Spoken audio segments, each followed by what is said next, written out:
아사의 개혁 역대하 15장 1절에서 19절. 아사랴는 무명의 선지자로서 그는 하나님의 신이 자기에게 일하자 즉시 그 예언을 전하였다. 하나님께서는 선지자를 통하여 예언의 말씀을 증거하시는데, 말씀을 증거하는 자는 자의대로 증거하는 것이 아닌 하나님께 받으대로 전해야 한다. 구스를 대파하고 예루살렘에 입성한 아사왕과 군대를 향하여 아사랴의 메시지가 선포된다. 그의 이 같은 메시지는 매우 시기적절한 것이었다고 할 수 있다. 왜냐하면 혁혁한 전공을 세운 아사왕과 그 군대는 자고하여 하나님을 떠날 위험의 소지를 충분히 가지고 있었기 때문이다. 따라서 그는 개선하는 군대의 승리를 찬양하는 것이 아니라 유다 백성들이 이 시점에서 진정으로 추구해야 할 것이 무엇인지를 자각시켜주고 있다. 당시의 북이스라엘은 베델과 단에 제단을 세우고 애굽의 우상 아피스 형상을 본뜬 두 금송아지 우상을 세웠다. 왕상 12장 28절이는 백성들이 제사 드리기 위해 중앙성소인 예루살렘으로 순례하는 것을 방지하기 위한 정치적인 술책이었다. 또한 모세의 율법에 규정된 제사장직을 무시하고 다른 사람들을 제사장으로 삼고 하나님이 제정하신 장막절을 대체하는 또 다른 절기를 제정하였다. 아사의 2차 종교개혁은 단지 우상을 철저히 파괴하는 일에만 그치지 않고 여호와의 단을 제거하는 일에까지 있었다. 아사왕은 개혁의 목표를 바르게 세웠음이 분명하다. 유다 백성들을 죄에서 돌이킴은 물론 그 백성이 온전히 하나님께로 돌아오게 하는 것이다. 솔로몬 말기부터 시작된 우상 숭배는 유다 전역을 황폐케 하였다.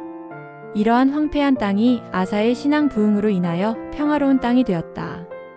아사의 종교개혁이 성공하고 유다가 평안을 구가할 수 있었다. 아사의 개혁운동에 호응하여 북왕국의 에브라임 므낫세 시므온 지파 가운데 그에게도 돌아오는 자가 많았다. 이는 하나님의 뜻에 합당한 정책을 시행하게 되면 반드시 하나님께서 함께 해주실 뿐 아니라 그것이 대내외적으로 경건한 신앙의 동지들이 모여든다는 것을 교훈해준다. 야사왕은 태후이며 조모였던 마아가의 우상 숭배 행위까지도 강력히 처벌하였는데 이는 그의 종교개혁이 혈연의 사사로운 정에 이끌리지 않고 공정하게 시행되었다는 것을 단적으로 드러내준다. 아사는 많은 산당을 헐기는 하였으나 이스라엘 온 땅에서 모두 다 제거하지는 못하였다. 아사의 개혁 역대하 15장 1절에서 19절. 아사랴는 무명의 선지자로서 그는 하나님의 신이 자기에게 일하자 즉시 그 예언을 전하였다.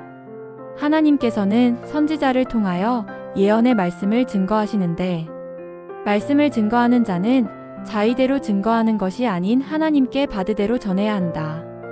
구스를 대파하고 예루살렘에 입성한 아사왕과 군대를 향하여 아사랴의 메시지가 선포된다. 그의 이 같은 메시지는 매우 시기적절한 것이었다고 할 수 있다. 왜냐하면 혁혁한 전공을 세운 아사왕과 그 군대는 자고하여 하나님을 떠날 위험의 소지를 충분히 가지고 있었기 때문이다.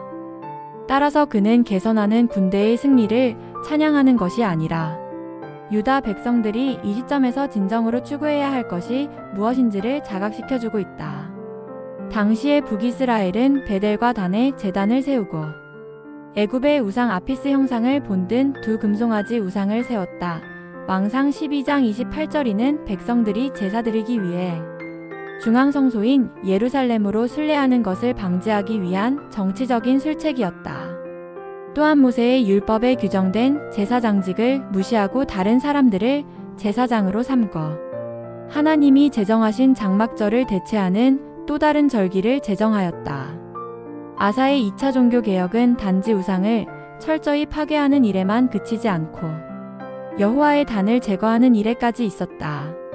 아사왕은 개혁의 목표를 바르게 세웠음이 분명하다. 유다 백성들을 죄에서 돌이킴은 물론 그 백성이 온전히 하나님께로 돌아오게 하는 것이다. 솔로몬 말기부터 시작된 우상 숭배는 유다 전역을 황폐케 하였다. 이러한 황폐한 땅이 아사의 신앙 부흥으로 인하여 평화로운 땅이 되었다. 아사의 종교개혁이 성공하고 유다가 평안을 구가할 수 있었다. 아사의 개혁운동에 호응하여 북왕국의 에브라임 므낫세 시므온 지파 가운데 그에게도 돌아오는 자가 많았다. 이는 하나님의 뜻에 합당한 정책을 시행하게 되면 반드시 하나님께서 함께 해주실 뿐 아니라 그것이 대내외적으로 경건한 신앙의 동지들이 모여든다는 것을 교훈해준다.